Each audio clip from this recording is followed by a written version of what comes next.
Hi, it's Alaska Granny. Are you concerned with inflation and the rising cost of food?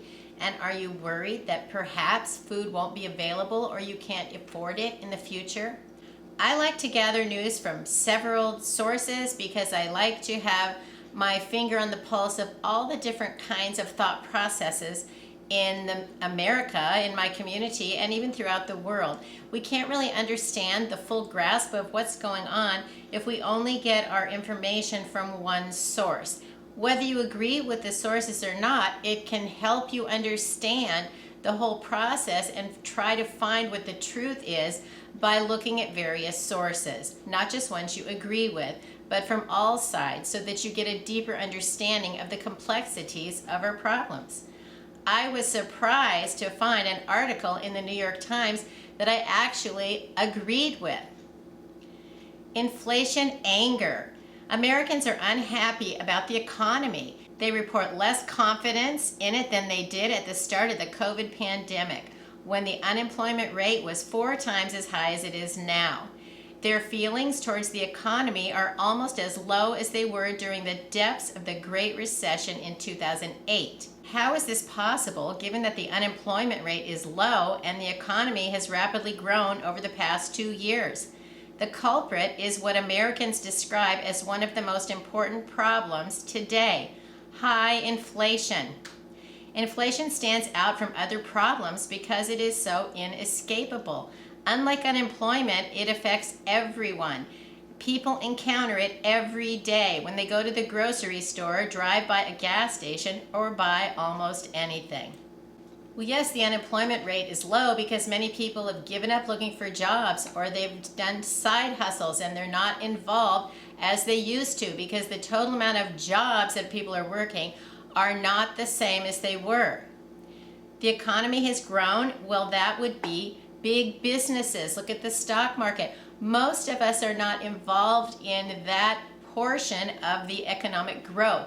We're not seeing economic growth in our own bank accounts. If we had to stay home and weren't allowed to work, many people ended up with no income, and the stimulus checks weren't even a drop in the bucket of the amount of money that people lost. The businesses that closed. It has been catastrophic, in my opinion, of what has happened to our economy. There doesn't seem to be an improvement going forward. We can still see shortages. We can see rising prices. I know the gas prices here where I live in Alaska went up 10 cents a week ago. And this morning I thought, my tank is almost at half. I'm going to stop in the gas station and I'm going to fill it up to the top to make sure that I have enough.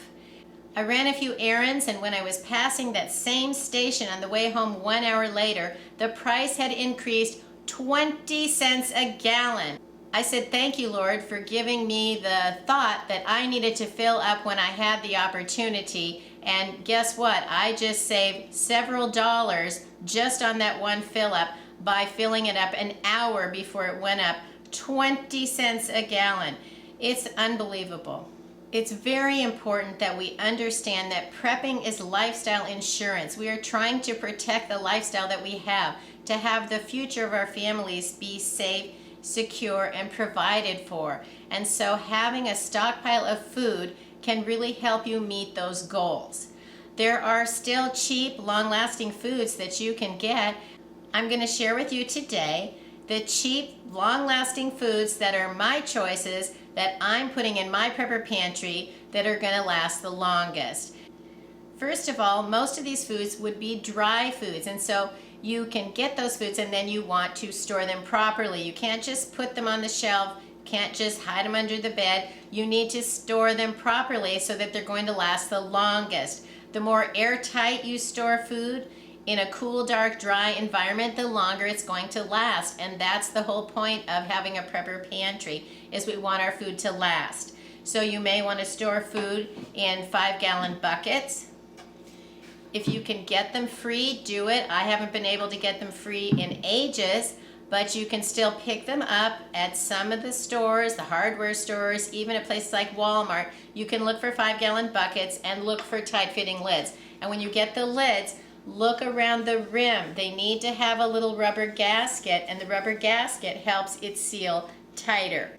So try to find lids with the gaskets, and sometimes even if you can't find them at the store where you can find buckets, you can find lids at another store, and most of them are interchangeable. But if you can only find buckets at one store and lids with the gasket at another store, likely they're going to fit each other and that'll still work out. So don't despair if you can't find them all together.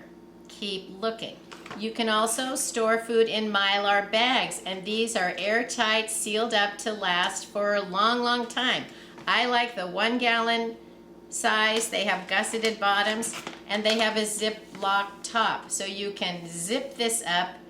It helps it to then be closed when you're ready to seal it.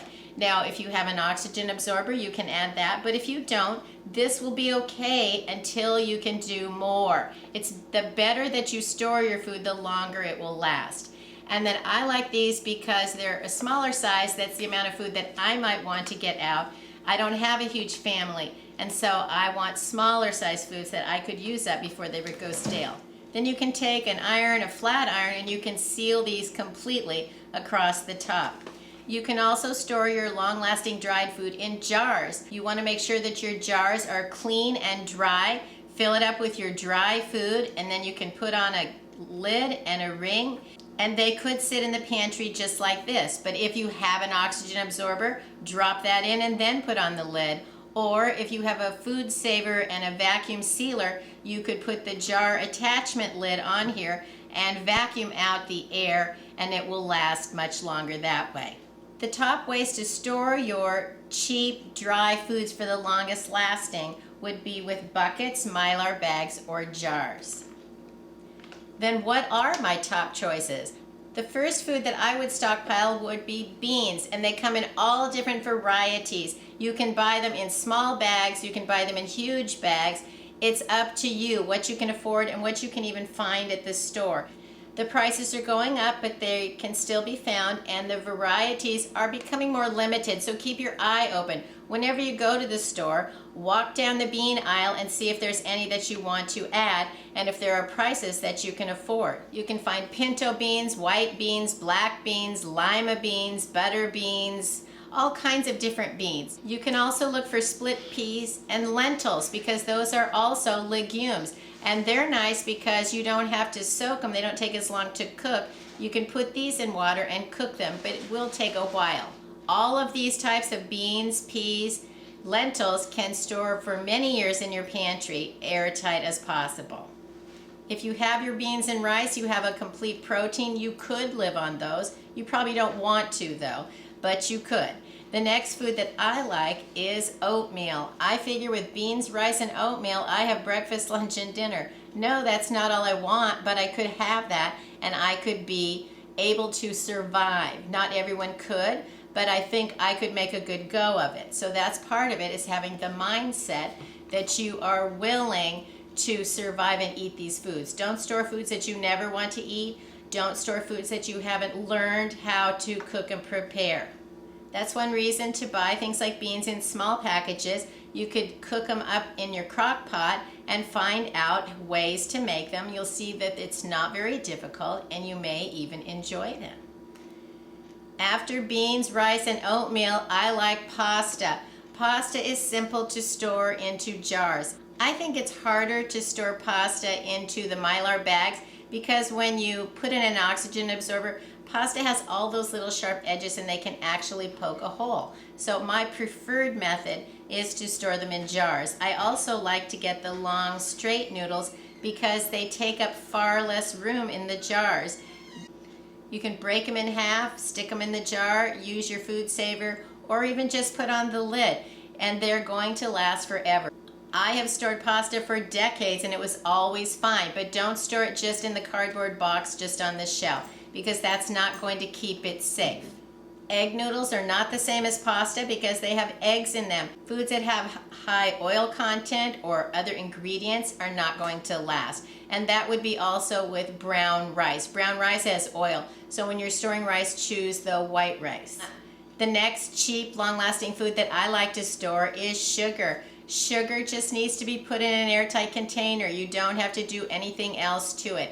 Just store it airtight and it'll last forever. And what's versatile about white sugar is if you want powdered sugar, you can just whir it up in the blender. I'll put a link to a video on how to turn your granulated sugar into powdered sugar. You can also turn your white sugar into brown sugar by simply adding molasses. So I'll put a link to a video on how to make brown sugar as well. So having white sugar can really be beneficial because you need less ingredients to store, and then it's very versatile. The next cheap, long-lasting food would be salt. This one is canning and pickling salt. If you're planning on doing any canning, pickling, preserving, fermenting, you want to have the proper salts. You can also store table salts, you can store Himalayan salts, kosher salts.